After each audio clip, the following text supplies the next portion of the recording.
ఇరుముడిగట్టేసినం నీ సేవలు చేసినం మా మొక్కులు ముట్టాలని నీ కొండకు మొక్కినం పాపాలను కడిగేసే పంబాలో మునిగినం శరణం అయ్యప్ప అని నిన్నే మేం మొక్కినం కన్నె సాములో కాలి నడకనొచ్చెను కాలే ఈ దేహము దాసోహమిచ్చెను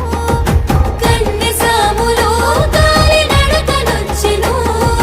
కాలే ఈ దేహము దాసోహమిచ్చెను అయ్యప్ప నీ సేవకి అంకితమిచ్చెను ఇరుముడిగట్టేసినం నీ సేవలు చేసినం